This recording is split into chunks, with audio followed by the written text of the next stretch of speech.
Morning, Andrew. Can I ask, first of all, about ESA, the important new benefit for disabled people and so forth? Why did you ignore your main advisor before rolling it out to 1.5 million people? Professor Harrington, I'm talking about. No, we haven't, actually. The PIP is what you're talking about, Personal Independence Plan, and that is being rolled out in stages. We've kept it under careful check, and what we're doing is adjusting as we go along. We haven't rolled it out in a big bang. It's been quite deliberate to do that. Professor Harrington did 3 reviews of the ESA, which was the contract awarded by the last government. But you did roll it out. No, we haven't fully rolled it out. We've actually kept it carefully in check. We're making adjustments to it now. We know as the bigger volumes go through, we can see where the issues are with it, and we're adjusting those so that when we fully roll it out, it should be perfect. Unlike previously when they rolled out ESA, which went and then had problems with it. This is a complicated area with a thicket of acronyms, very difficult to understand. So can I turn to one very specific thing that people will understand? Under the old regime, if you could walk for 50 metres but no further, you've got the top rate of disability living allowance. You have changed that to make it just 20 metres, thereby cutting out a lot of people from that rate. Why did you do that? No, again, this is more complex than this. What we've actually said is it's better to have essentially the measurement go in 2 stages. That is to say that you ask people, can they make it over that ground without support? Over 20 metres, which is not far enough to get your car. But if it's clear that they can't do so, but without concern, without difficulty, then they will get the full award. The point is to get a measure that allows us to see, first of all, can they get to that 20? Can they get to the 50? It's actually better for them in the long run because it allows us to be able to focus in then on those who have serious difficulty at the shorter distances as well, and they will be the ones most seriously affected, so they won't have to prove a longer distance. It'll actually be better for them. So we consulted on this widely. We think it's right, but it does allow flexibility with those people who are doing the checks to ensure that those people who make it over 20 metres, is that process of making it over 20 metres fair and reasonable, or do they really struggle? Well, you consulted and you got back, I think, 11,049 responses. Can you enlighten us on how many of those were in favour of what you were going to do? Well, there weren't a huge amount in favour. 7 is the answer. To be fair, out of 11. But Andrew, to be fair, on almost every change you make in this area, very few people at first will support it. You know, all of our disability changes, we are keeping the level of disability payments at the same level, so they've gone up with inflation. We've protected them. We spend more on disability and sickness benefits than almost any other country in Europe, double that of Germany, by the way.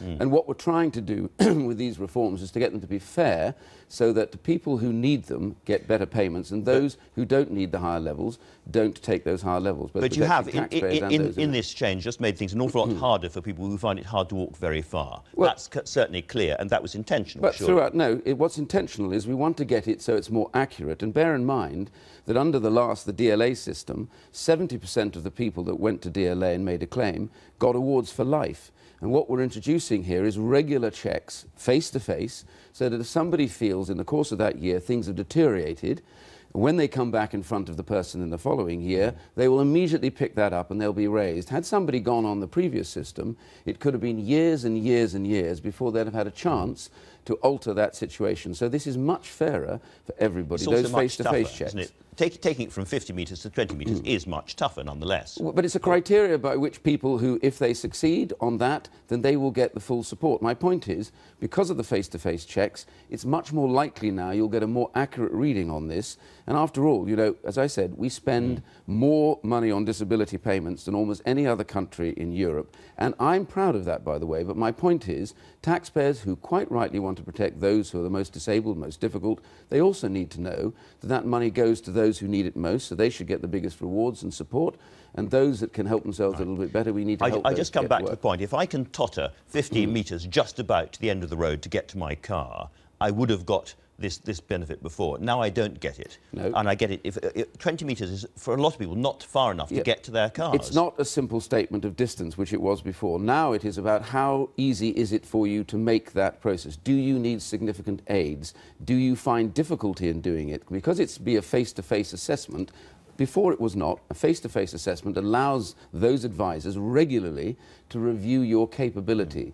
Honestly, it's been miscast as a simplistic measure. It's a much more complex measure, giving them much greater scope to be able to measure that properly so that we take consideration of that level of difficulty that you have as you move across. Do you know how many people have lost their benefit because of this change? I'm not aware that people have lost it because of the change. I think it's tens of thousands. And the trouble is, it's a gateway benefit. Do you know how many people have actually gone on to get a better reward as a result, and there will be more people.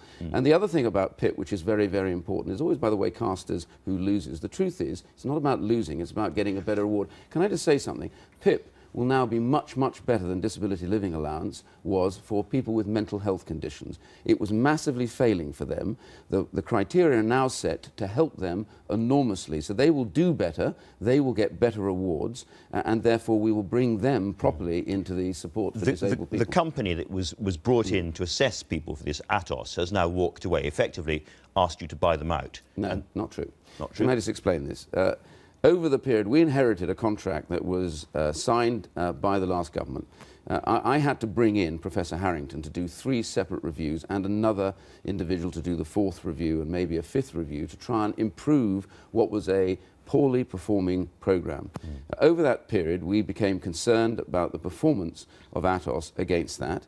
But the contract, had we broken that, would have cost us millions and millions. But last year, I was able to demonstrate that they had not performed against some of the set criteria. So we started immediate negotiations with them about changing that.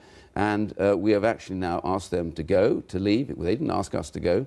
We have asked them, and we will not pay a penny for that. They will actually pay reparations for failure to achieve what they were meant to achieve. So the taxpayer will not be out of pocket either. So that's a very important measure. We said it was time to go, not the other way around. And when will we hear what other company or companies are going to take over? Because people are very, very worried about the transitional arrangements. We're supporting this, and we've been working very hard to make that happen, and nothing untoward should happen in the meantime. We are going to immediately compete for other contracts, and we will improve this contract, because one of the big problems was it was a badly set contract in the first instance. We can make major improvements to it to help those. So at this stage, you don't know who's going to take over? No, because we've only just literally said go to Atos, and we've reached that agreement with them, not costing us a penny. Had we broken that contract without cause, it would have cost the taxpayer many millions of pounds. And what about all of those people waiting to be assessed and not getting benefits at the moment? It's said that a lot of people in this kind of situation are having to use food banks, are really suffering severe problems because of the failures of the system and the slowness of the system to assess them.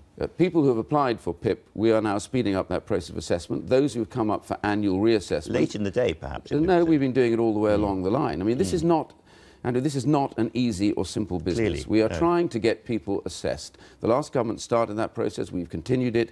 The idea is to get people assessed so that we can find out those whose conditions have improved can then seek work, and we've got many going back to work now, and those who need full support get that full support. But I think most taxpayers who pay their money to support sick and disabled people will want to know one thing, that the money they pay goes definitely to those who need that support, which is what we're guaranteeing, and for those who can do other things, they want to see them move back into the world of work. And of course we know, for many disabled people themselves, that actually they want to try and achieve work. And we started this huge thing called Disability Confident, rolling out all over the UK, connecting businesses now with disabled people, trying to persuade them that you don't have to do a lot to take people who are disabled back to work. And people on PIP and disability living allowance don't lose that when they go back to work. That's the important thing. Of all the savings made to kind of cut the deficit reduction, a fifth are being paid for by people who are sick and disabled. That's a huge amount of money, £28 billion over 5 years. So it beggars belief that this can be done without causing pain and difficulty to people who are disabled. Here's the point. It is not easy or simple to do this, but honestly, the systems that we had in place previously were not working any longer. As I said earlier on disability living allowance,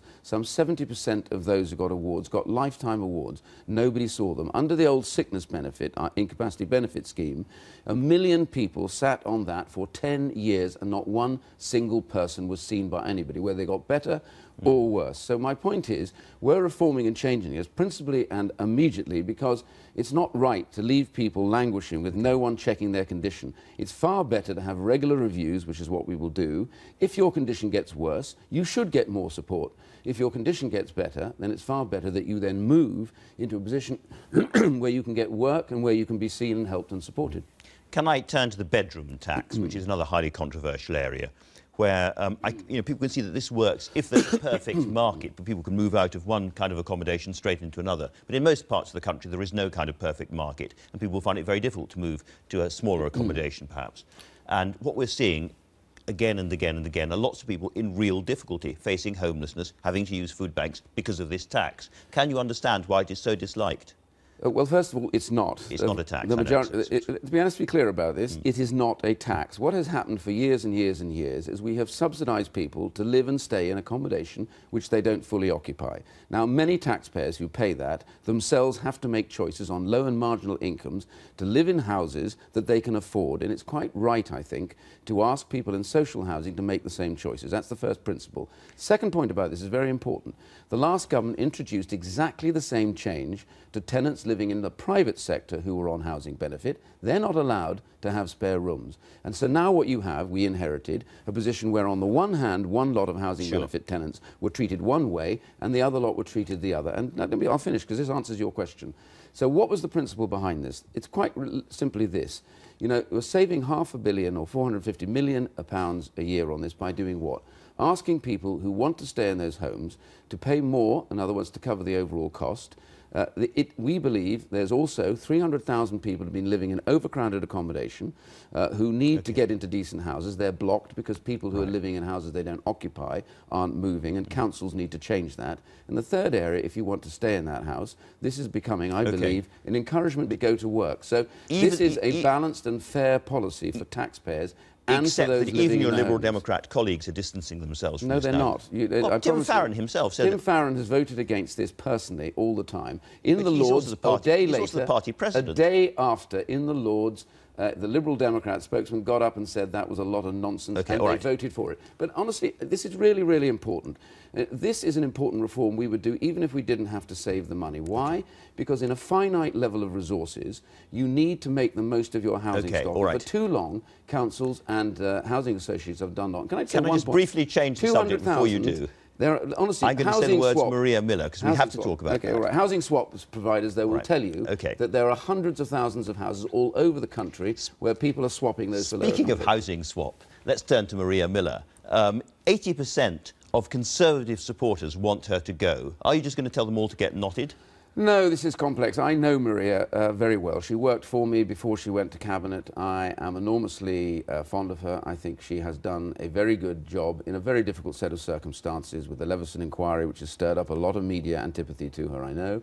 And also the gay marriage stuff. So there's a lot of Conservatives out there who perhaps weren't necessarily in support of it, also feel rather bitter about that. So in a sense, she is also receiving some of that as part of this process. I've known her always to be a reasonable and honest person. But is she doing the government any good or herself any good by staying in office at the moment, do you think? Well, I think this is a matter that the Prime Minister has to take consideration of, and she herself. But my view generally is that I'm supportive of Maria, because I think if we're not careful, we end up in a witch hunt of somebody. The committee itself has told her that she repaid some money and she should apologise. She should rethink, perhaps. Sorry? She should rethink, perhaps, her position. No, I don't think so. I think that's up to her, whatever the Parliamentary Standards Commissioner has said that it's time for MPs to effectively stop marking their own homework, that this needs to be taken out of the House of Commons and given to a genuinely independent body, the expenses issue. Is he right about that? Well, there is always a debate running on this. There are independent individuals in the committee, and what's interesting during the course of this... They don't have a vote, but in the course of this report, they didn't also try and amend it, so they haven't made an issue and believing this is not a fair result. I'm very happy for that to be debated. I'm amongst a number of those who feel this goes on and on and on, eating away at the credibility of Parliament, whatever it takes to restore that credibility. So he may have a point.